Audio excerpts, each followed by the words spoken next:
ഇടുക്കി മലയോര നാടിന്റെ മനസ്സ് ഇടതോരമോ വലതോരമോ പ്രവചനാതീതമായ ഇടുക്കി. മധ്യ കേരളത്തിൽ ഒരു ടൈറ്റ് ഫൈറ്റ് പോലും ഒരു മന്ത്രിക്ക് കൊടുക്കുന്ന ഇടുക്കി. ഇടുക്കി മെയ് 4 പ്രവചനാതീതമായി തുടരുമ്പോ ഈ നാടിലെ സർവേകൾ, ഈ നാടിലെ മുഖ്യ രാഷ്ട്രീയ നിരീക്ഷകർ, മുഖ്യധാരാ മാധ്യമങ്ങൾ, വലതിടത് സൈബറിടങ്ങൾ, നിഷ്പക്ഷരായ വോട്ടർമാരോട് ചോദിച്ച സർവേയുടെ കൃത്യമായ അനുഭവങ്ങൾ ഇതെല്ലാം വെച്ചുകൊണ്ട് ഇടുക്കി ആർക്കു വിധി എഴുതുമെന്ന് ഇതിനോടകം തന്നെ പലരും പ്രവചിച്ചു കഴിഞ്ഞു എന്നുള്ളതാണ്. ഇടുക്കിയിൽ 5 നിയോജക മണ്ഡലങ്ങളാണ് ഉള്ളത്. 16ാം നിയമസഭയുടെ പടികേറാൻ നിരവധി സാരഥികൾ, സ്ഥാനാർത്ഥികൾ മത്സരിച്ച ഇടുക്കി മണ്ഡലത്തിൽ ഏറ്റവും ടൈറ്റ് ഫൈറ്റ് ഇത്തവണ നടന്നത് ഇടുക്കി മണ്ഡലത്തിൽ എന്നുള്ളതാണ്. ഉടുമ്പന്നൂർ എന്ന് പറയുന്ന ഗ്രാമപഞ്ചായത്തിൽ നിരവധി തവണ വലിയ രീതിയിൽ പ്രസിഡന്റ് പോലുമായിരുന്ന, വലിയ പ്രവർത്തനങ്ങൾ നടത്തിയിരുന്ന, DCC പ്രസിഡന്റ് ആയിരുന്ന സാക്ഷാൽ റോയ് കെ പൗലോസ്, റോഷി അഗസ്റ്റിൻ എന്ന സിറ്റിംഗ് MLA ഇടുക്കിയുടെ റോഷിയോട്, വകുപ്പ് മന്ത്രിയോട് നേരിട്ടൊരു അംഗത്തിനിറങ്ങിയ പര്യടനമാണ് കഴിഞ്ഞു പോയത്, തെരഞ്ഞെടുപ്പാണ് കഴിഞ്ഞു പോയത് എന്നുള്ളതാണ്. Tight fight. പക്ഷേ റോഷി അഗസ്റ്റിൻ ഒരു കാര്യം തീരുമാനിക്കണമെങ്കിൽ ആ തീരുമാനത്തിനായി ആ നാട്ടിലെ നേതാക്കന്മാരെ, ആ നാട്ടിലെ നാട്ടുകാരുടെ ഒപ്പം ചേർന്നിരുന്ന് തീരുമാനിക്കും. ഇവിടെ ഒരു നേട്ടമുണ്ടാവണമെങ്കിൽ, ഒരു പ്രശ്നത്തിന് പരിഹാരം ഉണ്ടാവണമെങ്കിൽ ഞങ്ങളുടെ റോഷി വരും, ഞങ്ങളോടൊപ്പം ഇരിക്കും. ഇടുക്കിയിൽ എത്ര വോട്ടർമാരാ ആ വർത്തമാനം പറഞ്ഞത്? എത്ര വോട്ടർമാരാ? എത്ര ടൈറ്റ് ഫൈറ്റ് ആണെങ്കിലും ഇവിടെ പ്രാക്ടിക്കലിൽ ഗ്രൗണ്ട് ലെവലിൽ, ഫീൽഡിൽ ഒരു ടൈറ്റ് ഇല്ല എന്ന് പറഞ്ഞ നിഷ്പക്ഷരായ വോട്ടർമാർ സാക്ഷ്യപ്പെടുത്തുന്നു എന്നുള്ളതാണ്.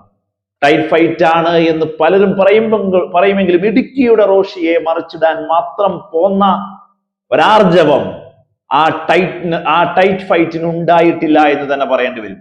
റോയ് കെ പൗലോസിന് അടിപതറും റോഷി അഗസ്റ്റിന്റെ ഭൂരിപക്ഷം കൂടുമെന്ന് പറയുന്നവർ എത്രയാ? റോഷി അഗസ്റ്റിൻ ഭൂരിപക്ഷം നിലനിർത്തുമെന്ന് പറയുന്നവർ എത്രയാ? ചെറിയ മാർജിനിലാണെങ്കിലും റോഷി അഗസ്റ്റിൻ ജയിക്കും എന്ന് പറയുന്നവർ എത്രയാണ്? ഒരു കാര്യം ഉറപ്പാണ്, ഇടുക്കിയിൽ റോഷി അഗസ്റ്റിൻ വിജയിച്ചു കയറുമെന്നുള്ള വലിയ സൂചനകൾ തന്നെയാണ് ആ മണ്ഡലം നൽകുന്നത് എന്നുള്ളതാണ്. അതിന്റെ ഉള്ളിലെ കൃത്യമായി ഇറങ്ങിച്ചെന്നിട്ട് മുഖ്യധാരാ മാധ്യമങ്ങളടക്കം ഏതെല്ലാം സ്ഥലങ്ങളിൽ ചർച്ചകൾ നടന്നിട്ടുണ്ടോ ആ ചർച്ചകളുടെയൊക്കെ കാമ്പ്, അതിന്റെയൊക്കെ ഒരു കോർ നിങ്ങൾ എടുത്ത് പരിശോധിക്കുമ്പോൾ നിങ്ങൾക്ക് കാണാൻ കഴിയും.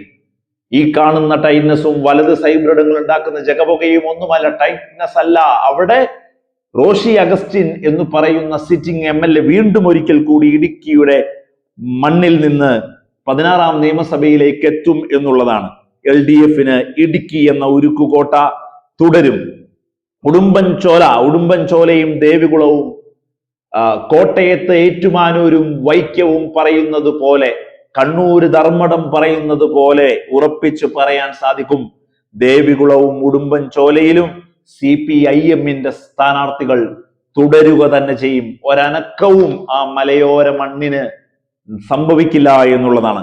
ഇടുക്കിയുടെ 5 മണ്ഡലങ്ങളിൽ 3 മണ്ഡലങ്ങൾ ഉടുമ്പൻചോലയും ദേവികുളവും ഉരുക്കുകോട്ടകളായി അവശേഷിക്കുന്നു, നിലനിൽക്കുന്നു. ഇടുക്കിയിൽ ടൈറ്റ് ഫൈറ്റ് എന്ന് ചിലർ പറയുന്നു, അല്ലെങ്കിൽ റോഷി ഒരു എഡ്ജ് നേടി മുമ്പോട്ട് പോകുമെന്ന് പറയുന്ന ഇടുക്കിയും റോഷി എടുക്കുന്നതോടുകൂടി 3 എന്നുള്ള നിലയിൽ നിൽക്കുന്നു. 2 തൊടുപുഴയിൽ സാക്ഷാൽ അതികായനായ ആധുനിക തൊടുപുഴയുടെ ശില്പിയായ PJ ജോസഫ് വഴിമാറിക്കൊടുത്തൊരു തലമുറ മാറ്റത്തിലേക്ക് പോയ അബു ജോൺ ജോസഫ് വലിയ രീതിയിൽ മുമ്പോട്ട് പോയിട്ടുണ്ട്. സിറിയക് ചാഴികാടൻ പ്രചരണത്തിലെല്ലാം വലിയ രീതിയിൽ മുമ്പോട്ട് പോയിട്ടുണ്ടെങ്കിലും അവിടെ ഒരെഡ്ജ് PJ ജോസഫിന്റെ മകനായ അബു ജോൺ ജോസഫിലേക്ക് തന്നെയാണ് കാണുന്നത്. തൊടുപുഴ ആ രീതിയിലേക്ക് തന്നെ വരുമെന്നും, പീരുമേട് വലിയ രീതിയിൽ ഒരു വലിയ ടൈറ്റ് ഫൈറ്റ് തന്നെയാണ്. ശരിക്കും ഒരാളും ഒരിടവും അതിന് ഒരു എഡ്ജ് കൊടുക്കുന്നില്ല എന്നുള്ളതാണ്.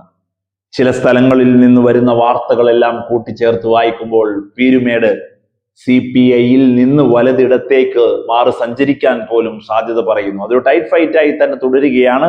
എങ്കിലും അത് വലതിനോട് ചേർത്ത് വെച്ച് ചില വിശ്വസനീയമായ മാധ്യമങ്ങളൊക്കെ പറയുന്നത് കൂടി നമ്മൾ ചേർത്ത് വായിച്ചാൽ 3-2 എന്നുള്ള രീതിയിൽ ഇടുക്കിയുടെ വിധി വരും എന്നുള്ളതാണ്. ദേവികുളവും ഉടുമ്പൻചോലയും ഇടുക്കിയും LDFനൊപ്പം, തൊടുപുഴയും പീരുമേടും വലതോരം ചേരും. 3-2 ഇടുക്കിയുടെ ജനവിധി.